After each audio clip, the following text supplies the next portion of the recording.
The Detroit Pistons get their first win of the season against the Houston Rockets in a game in which everyone that touched the floor contributed in some kind of way. We'll break it down in today's episode, Locked On Pistons Podcast. Let's go.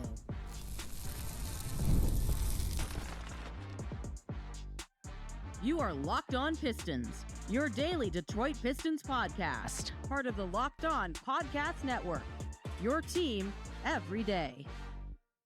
What's the deal? Welcome back to another episode of the Locked On Pistons podcast. Per usual, I am your host, Ku Khahil. You can find me over on Twitter at Ku Khahil. I've been covering the Detroit Pistons for the last 4 years for the Locked On Network, been credential media member over the last 3 years. And I appreciate all of you guys who make Locked On Pistons your first listen of every single day. We are free and available on all your podcast platforms. If you haven't already, head to the YouTube channel at Locked On Pistons. Hit that subscribe button or leave us a 5-star review on whatever podcast platform you're listening to this on. It's another great way to support the podcast. And today's episode is brought to you by FanDuel. Right now, new customers can bet just $5, and if your bet wins, you'll get $300 in bonus bets to use across the entire app. Head to FanDuel.com to get started today. In today's podcast, I want to break down Cade Cunningham's turnovers. He had 8 in this game. We'll talk about it a little bit later. Ausar outplays Ausar Thompson. Is this a sign for future things to come? We'll break it down a little bit later as well. We're going to start with how the Pistons got contributions from everybody in this win against the Houston Rockets, and they needed those contributions from everybody to be able to pull this win out and get into the win column for the first time this year. In Houston, they beat the Rockets 115-111. Real quickly, before we get into that, I want to let you guys know we did, again, host a live watch party over at the Playback Room. You can join us again Sunday for the Pistons home opener. If you want to join us and watch the games live with us, it's been a lot of fun. Click the Playback link in the description. And for the next week and a half, I am running a 50% off subscriptions for the Substack. I just dropped another film breakdown going to 9 different clips breaking down how Cade turned the ball over and why the Pistons have to improve in 2-on-ball situations. We're going to talk about that actually later. But if you want video breakdowns of it and content all year long, you can pay just $3 a month at the Substack. The link to the deal is in the description down below. I appreciate all of you guys' support. But let's get into the game now. The Pistons win 115-111. This game saw Jalen Duren get ejected in the first half. Didn't play much at all. Got ejected for an elbow that it looked like he accidentally went for a swim move and accidentally elbowed a man. But I understand why maybe some Rockets fans feel like it was just, it may have been secretly on purpose. I'm not going to speak to intent, but all we know is that the game was getting super physical at that point. Like, Ausar, and Stu, and then Ausar, Jabari, it was getting really physical. And you could tell by the fact that the first half took over an hour and a half long to finish, man. Over an hour and a half long for the first half to finish. There was review after review after review, 30 plus fouls in one half of the basketball game. It was a tough watch in the first half, simply because of all the stoppages. But Duren got ejected, flagrant 2 for that play. Didn't matter, though. The Pistons got great contributions throughout the roster to help win this game. I want to shout out a few guys, though, specifically. We all know the big guys, Cade, Tobias, Stu, Ron, Ausar. We know these guys. There are some guys in this game that I think deserve a shout-out before any of them for how they were able to play and impact the game in their limited minutes on the floor. Dennis Jenkins played 5 total minutes, came in the fourth quarter to spell Cade for just a few minutes, give him a little bit of rest. It was a very close game at this point, but they wanted to spell Cade and give him a little bit of rest. Risky strategy, but it pays off as Dennis came in and hit a big-time 3 and was able to get 2 more shots or 2 more points at the free throw line. Came in, again, just played 5 minutes, but in those 5 minutes, those were critical minutes. He comes in, hits a 3, keeps the game close, gives the Pistons a lead, did what he could in those minimal minutes to have an impact, and that it was felt. Chaz Lanier got his first minutes of the year, scored his first basket, went 1 of 3 from 3, played 12 minutes. I thought Chaz played really well in the first half. He had a really good extra pass he made to Duncan Robinson in the corner. The Pistons drove to the rim. I believe it was Cade. Kicked out to Chaz. That would have been a slightly contested 3, but a really good 3 for him, to be honest, at the wing. But he had a wide open Duncan Robinson next to him in the corner, and he immediately touched past to Duncan, who got an easy 3. Again, that shows really good IQ and understanding of the right way to play basketball. I honestly really liked what we saw from Chaz. Now, he shot 1 of 3. I would have loved to see him shoot 3 of 3 from 3. He got some good looks. But honestly, I thought his defense was pretty good as well. I really liked what we saw from Chaz. He really gave some good minutes in a game that they were missing. Karis LeVert, who was out. Marcus Sasser, who was out.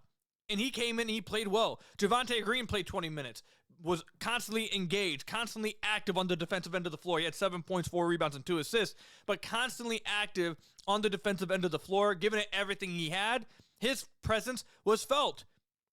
And then who I gave kudos player of the game to after the game, the kudos player of the game. And we might start tallying those to figure out who ends up as the kudos MVP at the end of the year. But the first kudos player of the game goes to Paul Reed. Paul Reed had 6 points, 4 rebounds, and a block in the fourth quarter. His total stat line, 13 points, 9 rebounds, and 2 blocks in just 19 minutes of action. And he had to play that many minutes because Jalen Duren was in foul trouble. And by the way, Stu fouled out of this game, only played 17 minutes. So he had to play even more and close the game for the Detroit Pistons. And Paul Reed absolutely delivered. Had a big-time block to seal the game, really, on Sengun at the end of the floor with about 50 seconds left in the game. Had some really nice finishes at the rim. Had 2 buckets when the play completely broke down the half court. And it was one of those, no, Paul, don't do it. Oh, yes, he made it kind of plays where Paul is a little bit of a roller coaster, man. Like, he makes some really nice plays, but then he calls his own number a little bit too much. I will say that. But you kind of like got to take it with him. You got to take it because that's how you get the Paul Reed experience, the nonstop energy, the random blitzes that forces turnovers in the pick and roll, the constant energy on the defensive end of the floor. He led the Pistons in rebounds in this game against a huge lineup over in Houston. He was absolutely battling Steven Adams and Alperen Sengun on the glass on the defensive end of the floor in the fourth quarter. He absolutely played his tail off. He was exceptional. The Pistons might have the 3rd best big in the NBA. Like, of all the teams that have 3 centers, who has the best 3rd string center? I think Paul Reed probably is the best one. He probably could be the backup center on a lot of teams. He played extremely well. And again, it wasn't just Duren who missed a lot of time. It was Stu who also was in foul trouble, and they called upon Paul in a game that was very tight against the Houston Rockets, and he absolutely came through with multiple defensive plays, multiple key rebounds, and really some key buckets on the offensive end of the floor when the play broke down. Even hit a big-time 3 at the top of the key as well. Paul played absolutely phenomenal. This truly was a game where you got contributions from literally everyone that touched the floor. Ron Holland only played 13 minutes, fouled out of the game, but in those limited minutes had 11 points, 5 rebounds, and 3 assists. I believe the majority of that was all in the first quarter. He also had first half, was really impactful. Didn't get to play much, but in the first half, played really well. Isaiah Stewart, in his limited time, had 4 points, 2 blocks, and 4 rebounds. We know what he does on the defensive end of the floor. Was giving Alperen Sengun problems, who, by the way, after having a fantastic game 1, the Pistons held Sengun to 5 of 18 from the floor. Stu, Paul Reed, these guys gave the Rockets everything to handle on the defensive end of the floor. And then, I guess the last guy I want to shout out here, and then we're going to save the 2 main guys later on in the podcast. Duncan Robinson was the butt of the joke of... He was getting laughed at in the Pistons Twitter and the Pistons community. Everyone was going after him after just 1 game. And then in this game, look how much better the Pistons half-court offense looked when they ran a little bit more structure, which they did in this game. We'll get into it in a minute when we talk about Cade's turnovers. They got 2 on ball consistently. They ran off-ball actions, and they got Duncan clean looks. And Duncan just looked more comfortable. He shot 4 of 8 from deep. The Pistons now, as a team that in this game against the Rockets, you remember in the first game I said, 24 three-point attempts, not good enough. That's like you're playing in 2000. Not saying you have to take 50, but you got to be better than that. They only made 7 threes in the first game. That's not going to cut it. In this game, 16 of 39 from 3. They shot 41% from 3. Ron made 2 threes. Cade made 3 threes. Ausar made a 3. Dennis Jenkins hit a 3. Chaz hit a 3. Javonte hit a 3. Stu hit a 3. Paul Reed hit a 3. Tobias hit a 3. And then obviously Duncan Robinson hit 4 threes, got 8 of them up. That's what they need from Duncan. They need Duncan to get a lot of threes up, and they need him to make him in a high clip, and he's going to. He's done that throughout his career. He had 17 points, 3 rebounds, and 2 assists. 2 plays I want to shout out for Duncan. He also had 3 blocks. I think they're crediting these plays I'm about to talk about as blocks instead of steals. They weren't like he was up at the rim blocking somebody, but he was kind of poking the ball loose as they were going up. I guess they're counting that as blocks. He had a few of those on Alperen Sengun at the end of this game, making a great rotation and then reaching down, knocking the ball away that got the Pistons out in transition. Duncan's not going to be a great defender, but if you can just get him active and making the right rotations, that's what you'll take from him. And he had those key plays doing that in the fourth quarter for the Pistons. He also played 38 minutes for this team and was incredibly effective in those 38 minutes. Duncan had a fantastic game, and when he plays well, when he's involved and he's getting threes up and he's playing well, the Pistons half-court offense is going to look much better than it did in the first game. When Duncan is playing well, everything opens up because now you got more spacing, you're making more threes, you have another person that can maybe attack downhill and create a pass or create an open shot for someone else.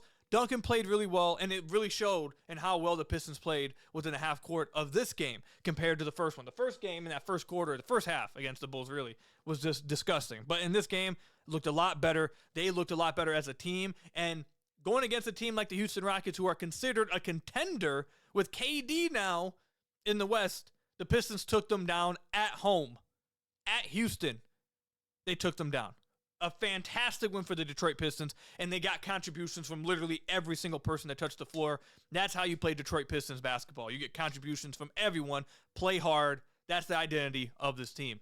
Coming up, I want to really get into Cade's turnovers, how many of them were on him, how the Pistons can improve this, and why he needs his teammates and maybe even his coaching staff to help him out in some of these regards or some of these possessions. We'll break it down coming up. Today's episode is brought to you by Robinhood. Your ambition just met its match. With Robinhood, you play for the win. Not just on game day, every day. Locking in on every opening. Beating your PR. Beating it again. Channel that drive into your money. Robinhood puts you in control of your money. Trade stocks, options, futures, and crypto all on one platform. You can now build and execute your own trades from a desktop with Robinhood Legends advanced tools. Or take advantage of the new Robinhood strategies with a tailored portfolio managed by a team of experts. You expect more from yourself. Expect more from your money. Get started today at Robinhood.com/yourmoney. Again, that's Robinhood.com/yourmoney. Your money, your move with Robinhood. Then I got to tell you guys about another one of our sponsors, a day one sponsor here, DoorDash. The NBA season is heating up, and DoorDash has found the perfect way to keep fans in their bag all season long. Whether you're watching for the highlights of your fantasy team or just your favorite player, DoorDash makes every game night even better. DoorDash is the official on-demand delivery platform of the NBA, and they're celebrating with something called the bag drop. Every time an NBA player scores 50 points in a game, DoorDash drops 50% of your order with Dash Pass the next day, and you're automatically entered for a chance to win the ultimate fan bag. We're talking player-inspired drip, exclusive gear, and stuff you'll actually want. If you were paying attention a few days ago, you got Shea with 50 points and Aaron Gordon with 50 points. You could have taken advantage at that point with DoorDash. If you were paying attention, that's the kind of thing you can do over at FanDuel. Hopefully the Pistons maybe have a 50-point scorer this year, Cade. Or just pay attention throughout the NBA for when the next 50-point score happens, and you can take advantage of it by using code NBA50 the next day to get 50% off on DoorDash with Dash Pass, plus your shot at the bag drop. Dash Pass members only, 50% off up to $10 a day after a 50-point game with promo code. Terms apply, no purchase necessary, ends April 13th. Open to U.S. residents 21 or older. Visit DoorDashInYourBag.com for full details. DoorDash in your bag all season long. So I want to thank you guys again for making Locked On Pistons your first listen of every single day. We are free to available on all your podcast platforms. If you haven't already, head to the YouTube channel at Locked On Pistons.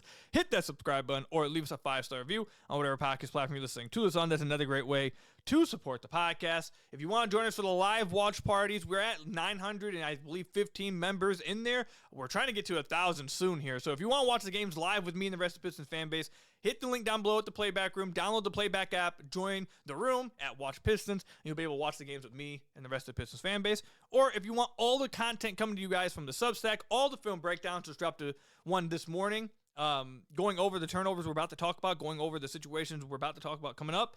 Or if you want all the film rim breakdowns, all the content I got over at Substack, we have a 50% off deal, just $3 a month.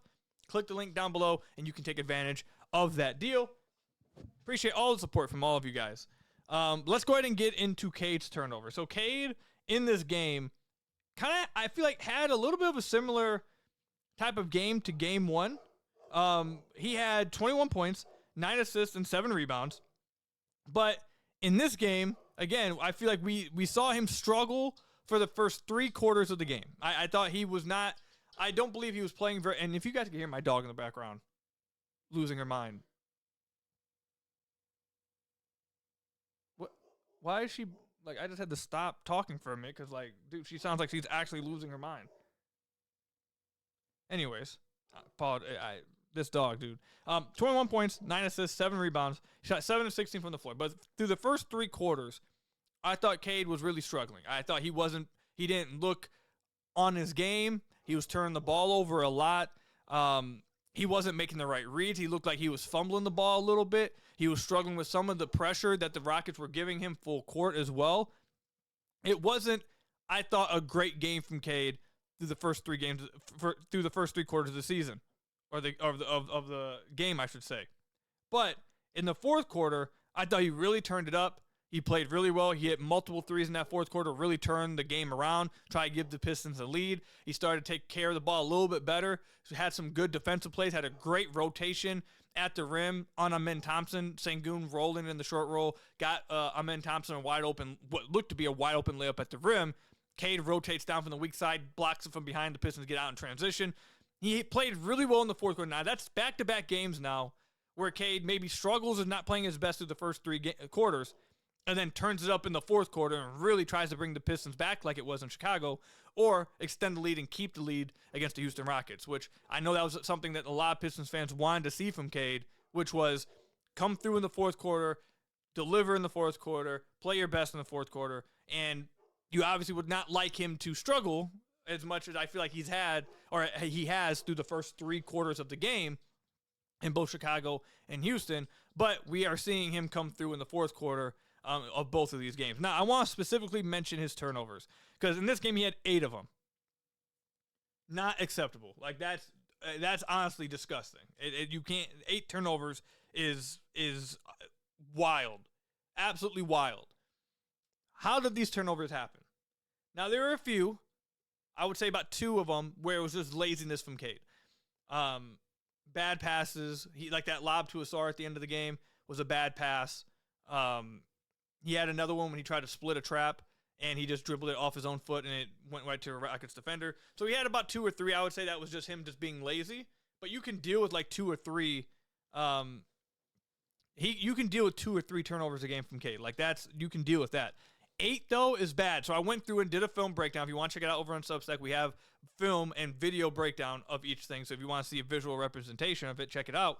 But a lot of these turnovers from Cade were because the Houston Rockets were putting 2-on ball on every ball screen, every handoff, every DHO, everything that involved the screener and Cade. They were putting 2-on ball. And 2-on ball means they are trapping him, they're blitzing him, they're playing high at the level. They're putting 2 guys on Cade as soon as he comes off the screen and forcing him to make a read off of that. Now, we've seen Cade multiple times, like throughout his career, all of last year. We've seen him be able to attack a 4-on-3, and the Pistons be able to attack a 4-on-3 and make something happen when you have that kind of man advantage. We saw a lot of last year. However, I feel like there were a few reasons why I felt like the Pistons didn't really attack it as well as they should have in this game as they did in years past. Let me not say years past, just last season. Three reasons. One, he wasn't playing with Jalen Duren. Jalen Duren was out, and him and JD have a good chemistry with it, whereas you could see that Paul Reed and some of these other guys, they even got Javonte Green in some screening roles, that they're just not on the same page a lot of times, chemistry-wise, and they're not seeing the same things. And I feel like that kind of hurt Cade a little bit. Not even a little bit, quite a bit in these screening role situations. The second thing, the spacing on a lot of these, again, I think this has a lot to do with just familiarity with playing with each other and knowing where to be at. But the spacing in some of these situations where Cade gets 2 on ball wasn't great. And I forget the third reason, but I completely forgot what my third reason was. But let's just go ahead and get into some of these turnovers. So one of them, the other one, I just remembered. Some of them, the guy who was setting the screen just wasn't rolling. You would set a screen, they would set a screen, and then they just wouldn't roll once Cade gets trapped and kind of puts him in a position where he doesn't have an outlet. So I'll pick 3 of these turnovers, and I'll just go through them with you. One of them, he's going on a screen with Duncan Robinson, going around a screen on the left side of the floor, and Reed Sheppard is guarding Duncan Robinson. The Pistons are trying to bring Reed Sheppard up into the action to make them switch and force Reed to play defense. Now, the Rockets say, okay, we'll show with Reed and just trap. Now, Cade gets Reed up. They trap him along that left baseline, or the left sideline, excuse me. And the easy pass would be a flare out to Duncan Robinson, who did flare. However, Tari Eason rotates from the weak side and is running at Duncan to try to steal this pass. Cade realizes this, he sees it, and now he's in, but he jumps the pass. So now he has to make a quick decision. He sees it, can't throw it to Duncan because it will be a pick off from Tari Eason. You should have a 3-on-2 on the weak side. Now, the problem is 3 of the guys on the weak side are now just standing around. None of them are flashing to the high post. None of them are flashing to Cade to give him an outlet. You have 3 guys all huddled around like the block area. None of them were shooters. It was Stu, can shoot, but Stu, Ron, and Javonte Green. They're all hovering inside the 3-point line, and no one's flashing. So now Cade just has to throw it into the air, and they get the Houston Rockets get easy transition opportunity. Whereas if one of his teammates flash the high post once Cade gets trapped and Tari goes to take away Duncan, the Rockets are now leaving 3-on-2 on the weak side. Ron should have flashed to the high post, got it, and now he can attack downhill, either get a bucket for himself or a kick out or a dump off. You have to be able to take advantage of the 2-on-ball opportunities. Those should be easy buckets for the Pistons, but those guys just weren't prepared for it. There's another one. A really bad reaction to the turnover from Cade. This was the one where Tari Eason takes the ball from him, or tips the ball, gets the pass. Cade doesn't really hustle for the loose ball. Tari gets it and then just dunks it easily. I don't like that Cade didn't hustle for the ball after this. Like, he just gave it up. He could easily recovered this, but just kind of gave up on the play. But what happened before this is probably pretty frustrating for Cade. I'm assuming he was pretty frustrated, which is he ran an on-ball screen with Javonte Green because the Pistons were playing, the Rockets were playing a big lineup, so even Sengun was guarding wings because they have Steven Adams out there too. So they're running a ball screen with Javonte Green. Sengun is hedging. He is all the way up high on the other side of the screen. The first rule you got to do, you learn this, I feel like I learned this in high school, like this was pretty early. The best way to beat a hedge, the best way to beat a blitz is to slip. You have to slip. If your defender, when you're coming up to set a screen, is all the way up on the other side of the screen, you should be slipping instantly to give your team a chance, your point guard, to outlet it to you, but then to give your team a 4-on-3 situation.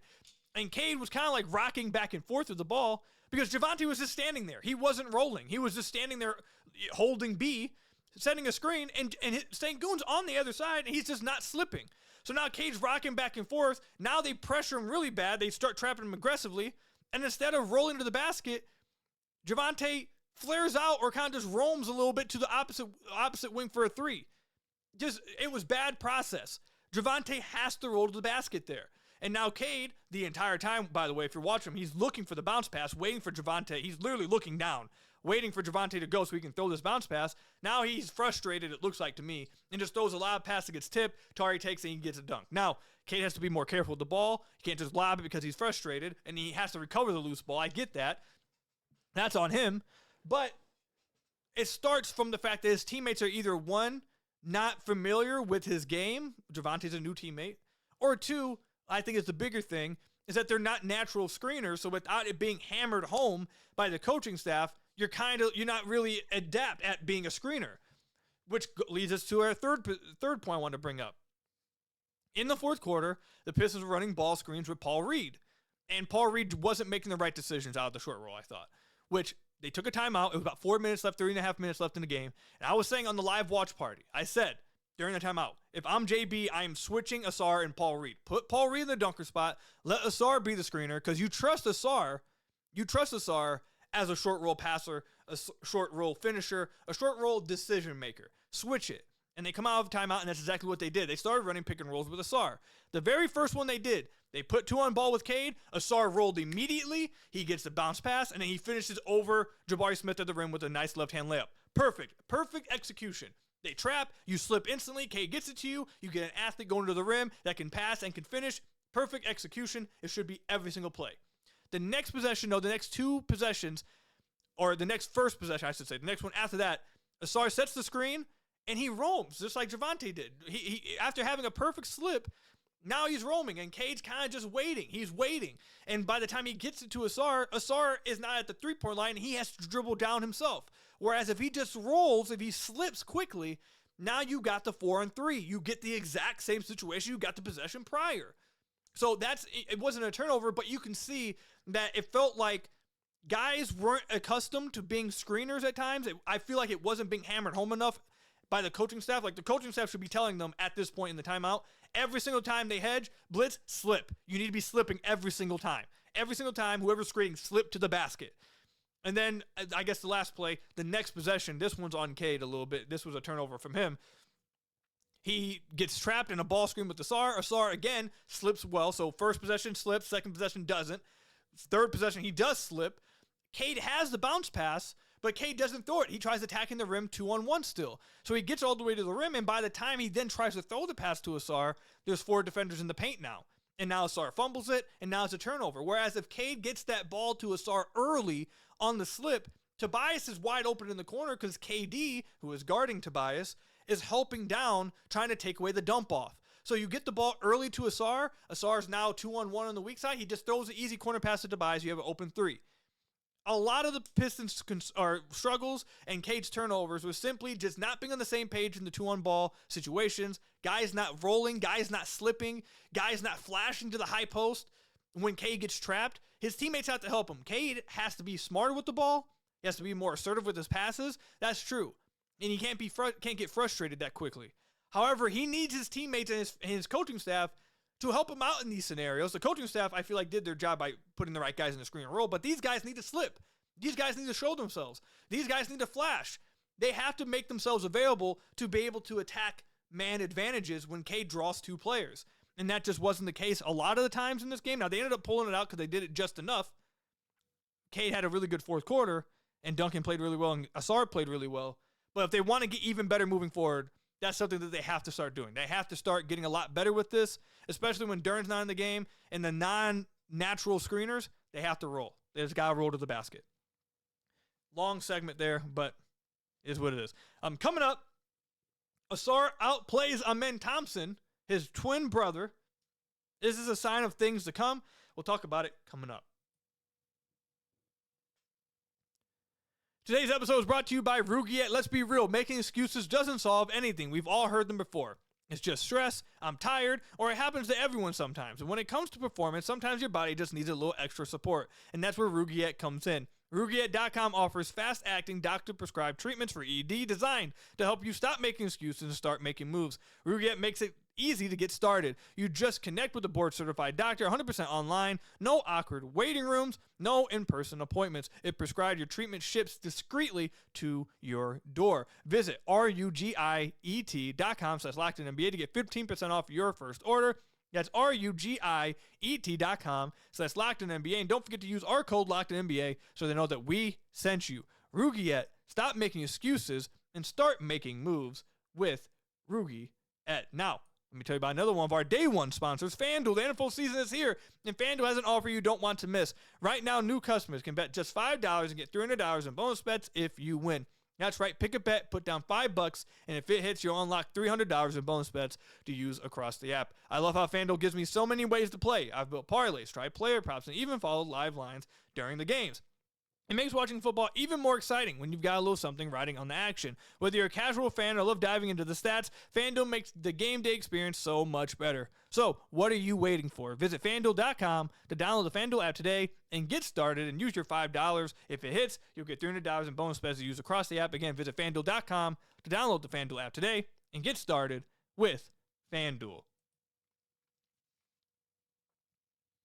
So I want to thank you guys again for making Locked On Pistons your first listen of every single day. We are free and available on all your podcast platforms. If you haven't already, head to the YouTube channel at Locked On Pistons. Hit that subscribe button or leave us a 5-star review on whatever podcast platform you're listening to this on. That's another great way to support the podcast. Check out the links down below for the playback to Substack, all that good stuff. Ausar Thompson with another really good game. I thought he played really good in the first game. I know apparently some people believe that 11, 9, and 7 on 5 of 8 shooting is terrible. I disagree. But then in this game, played really well. 19 points. On 9 of 16 from the field, got a lot more aggressive as a scorer in this game, was efficient, 19, 4 assists, 2 rebounds, a block, a steal, only 1 turnover. Again, only 1, he's not turning the ball over. And made a 3 in this game. Whereas Amen, his brother on the other side of the floor, was 2 of 8, from the floor, 6 of 10 from the free throw line, had 10 points, 4 rebounds. It was cool to see Ausar outplay his brother, especially because it feels like everyone believes Amen. They always talk about Amen, and Ausar kind of gets left in the back burner. So the fact that Ausar was able to come out and get this win over Amen was cool to see. He only did this in 24 minutes of action because he was in foul trouble immediately as well. He got 2 fouls in the first 2 minutes of the game, and he had to come out the game.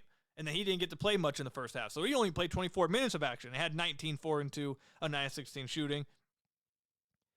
The Pistons, let me just tell you guys again, I don't think people truly understand. There was 31 fouls called just on the Pistons. 31 foul calls. And then 24 on the Rockets. We had a game with 55 fouls called. 55. And a flagrant 2, and multiple technicals. Like, my goodness. Like, talk about ruining the flow of the game. But look, Ausar played really well. He was aggressive getting to the basket. He had an incredible baseline drive on Jabari Smith. Gave him an in-and-out crossover that was filthy and finished at the rim. He had a few mid-range pull-ups that you can see that he's really comfortable with those mid-range pull-ups, apparently. Fred Vincent talked about this in an interview on another podcast last week, that he felt like that Ausar's mid-range jumper was really improved and comfortable with it. He didn't say much about the three-point shot, which makes me think he's not as confident on that. But Fred brought up the mid-range shot and felt like he's really confident in that, and Ausar looks like he's very comfortable going to it. Obviously, he had some really good cuts to the basket and slashing to the basket against the Houston Rockets zone, which they tried to play in the second and third quarter, and Ausar kind of broke that as well. Obviously, we just talked about it. Had a few really good reps in the short roll as well. I thought Ausar played really well, and now through 2 games is averaging 15.5, 5.5, 5.5, 1-1. Love to see it. Want him to continue to be aggressive. The fact that he got 16 shots up, I honestly really like, is the fact that he's being aggressive as a scorer. The Pistons need him to continue to be aggressive as a scorer. And he even hit a 3 in this game. He took a 3 with like 40 seconds left, and they kicked it out to him in the left wing. I am on board with him taking that 3, being confident, catching and shooting. You want him catching and shooting threes and being confident in it. He made one of them tonight. You would have loved to see him hit that one. But I was okay with that shot because you want him to be aggressive and confident in his shot.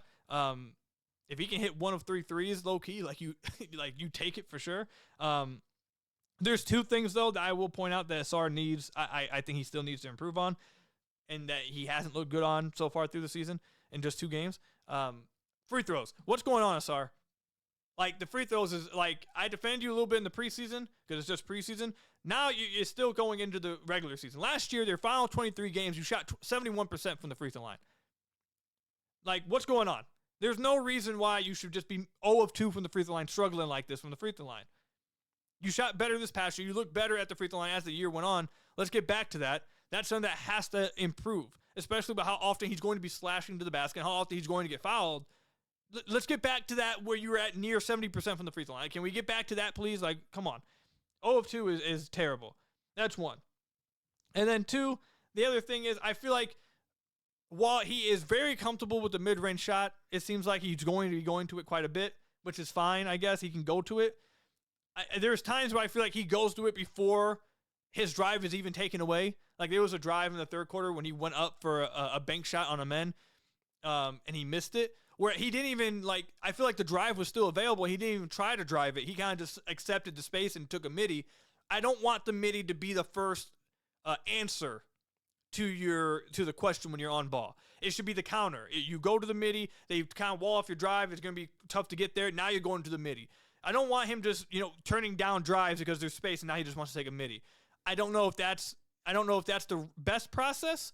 But those were my, 2 complaints from his game against the Houston Rockets, but he was good on defense again. Had a really good block earlier in the game, I believe, on Reed Shepherd at the rim. Or actually, no, I think it was Sengun, actually, on a floater. Had a really nice rim protection rep.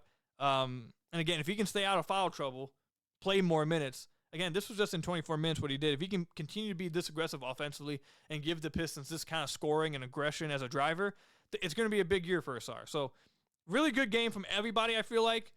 Everyone found a way to contribute in this game.